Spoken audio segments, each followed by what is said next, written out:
Então, pessoal, fazendo a leitura da Carta da OEA, né, essa convenção ela trata a respeito dessa questão de reconhecimento de Estado lá no artigo 13 e 14. E dá para ilustrar bem essa questão do que estamos falando, tá? O artigo 13, né, da Carta da Organização dos Estados Americanos diz que a existência política do Estado é independente do seu reconhecimento pelos outros Estados, tá? Então, o Estado ele existe como uma organização política soberana, né? Como uma entidade política organizada, autônoma, né? Independentemente dele ser reconhecido pelos outros, tá? Diz ainda aqui o artigo 13.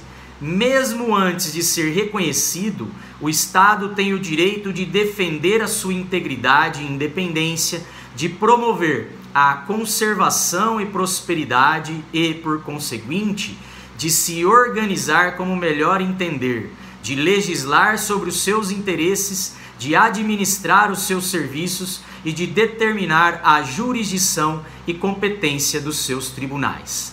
Diz ainda o artigo 13 que o exercício desses direitos não tem outros limites senão o do exercício dos direitos de outros estados conforme o direito internacional.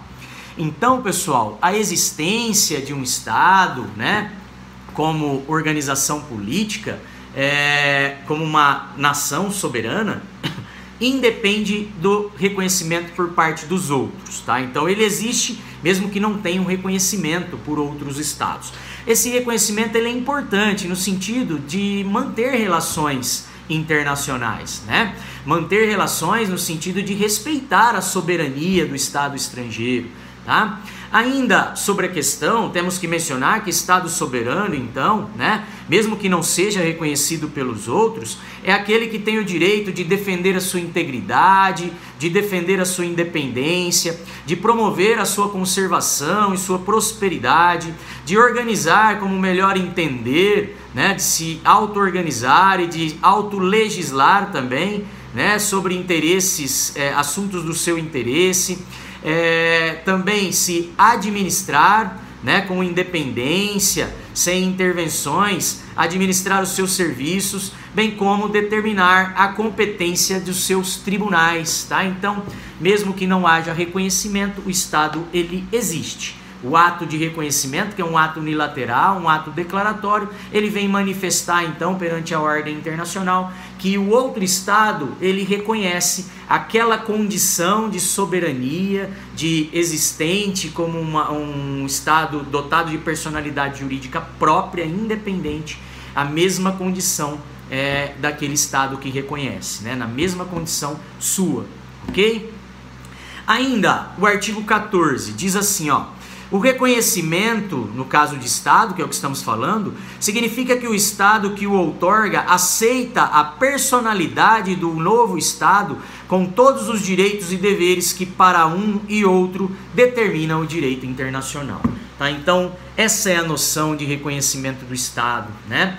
É um Estado soberano reconhecer o outro com o qual ele se relaciona também como um Estado soberano, também como uma nação soberana, independente, dotada de todas essas autonomias, né? Administrativa, legislativa, judiciária, né? No sentido de poder se administrar, se organizar da forma como melhor entender, ok? Outra questão importante comentada aí pela doutrina quando falamos de Estado é a questão do reconhecimento de governo, tá? O reconhecimento de governo, que é diferente do reconhecimento de Estado, tá, pessoal? O reconhecimento de governo, ele está ligado à ruptura da ordem política anterior, tá? Ou seja, é quando um novo governo, ele assume o poder dentro do Estado, tá? Rompendo com aquele poder, com aquela ordem política anterior, né?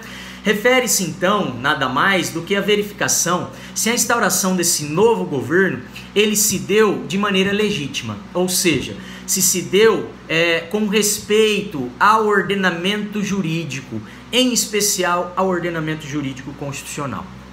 Ou seja, se o governo não se estabeleceu de maneira ilegítima, à margem dos preceitos constitucionais do Estado, tá? Então, para que haja um reconhecimento de governo como legítimo, ele tem que ter sido instalado, ele tem que ter sido instaurado dentro do Estado com o respeito à Constituição, com o respeito ao ordenamento jurídico, ok?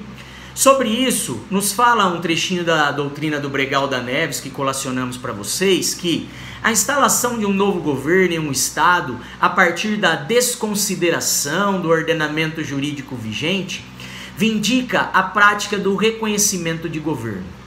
Então, quando da instalação de um novo governo, né, vamos falar do reconhecimento de um governo ou não, né, se ele se dá com a desconsideração do ordenamento jurídico ou não, se ele se dá de maneira legítima ou não, né? Diz ainda o autor. Isso não ocorre quando da realização de um golpe de Estado pelo governo atual. Ainda que haja violação do sistema, não haverá um novo governo, tá? Então, para que haja um governo legítimo, para que haja um reconhecimento de governo, né, o novo governo, ele não pode se instaurar de maneira ilegítima, com ofensa à Constituição, como ocorreria, por exemplo, na hipótese de um golpe de Estado, né? Quando ocorre um golpe de Estado pelo governo atual, com violação do sistema jurídico, né? Com violação da Constituição do Estado, não há que se falar em governo, não há que se falar em reconhecimento de um governo como legítimo para o direito internacional, ok? Ainda sobre o reconhecimento de governo, o Rezec, ele comenta na sua doutrina que numa visão mais contemporânea, né, o reconhecimento de governo, ele não leva mais apenas em consideração se ele se instaurou de maneira legítima, de acordo com a Constituição do Estado, tá?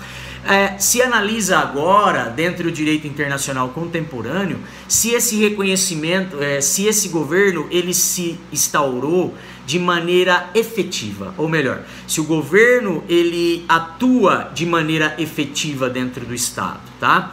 E o que seria um governo efetivo? Governo efetivo, segundo explica o Rezec, é aquele governo onde há um controle sobre o território, ou seja, naquela base territorial, o governo ele exerce a jurisdição, ele exerce o controle, ele exerce o poder político, né, dentro daquela área. Da mesma forma, também é um governo legítimo, né, aquele que honra com tratados internacionais firmados aí pelo Estado, nos governos anteriores, de acordo com a ordem jurídica anterior, tá? E da mesma forma, se esse novo governo, ele honra também com as demais normas e preceitos de direito internacional que a sociedade internacional considera importante, tá? Então não basta mais a instauração de um governo de forma legítima, de acordo com a Constituição. Tem que ser um governo efetivo, ou seja, um governo que exerce poder sobre o seu território de maneira soberana, né? Um governo que também honra com seus compromissos internacionais, com os tratados internacionais, respeita aqueles valores internacionais, aqueles preceitos de direito internacional que são considerados importantes para toda a comunidade internacional. Tá? Então, para que haja um reconhecimento de governo, ele tem que se dar de acordo com a ordem jurídica e também ser efetivo no sentido de respeitar o direito internacional como um todo. Ok? Tranquilos? Quando falamos de reconhecimento de governo, um exemplo aí típico, o governo Aidor, né, pessoal, na Venezuela. Um governo que conta com o reconhecimento de vários outros governos, de vários outros estados, né? Dentre eles o Brasil. O Brasil entende que o governo Aidor reconhece o governo Aidor como um governo legítimo, né, que se estabeleceu então com respeito à Constituição, um governo que prega o respeito aos tratados internacionais, especialmente o de direitos humanos, que são a todo momento desrespeitados na Venezuela, né, pelo governo Maduro, tá? Então, o que a gente vivencia ali na Venezuela é isso, o reconhecimento de um governo agora, do Aidor, como um governo legítimo, né, de acordo com a Constituição e respeitador dos preceitos importantes do direito internacional, ok? Falando um pouquinho mais, e aí eu volto depois na sequência, né? O tempo do vídeo já está expirando, então eu volto para falar de uma outra questão de Estado, que são as relações diplomáticas. Obrigado por enquanto.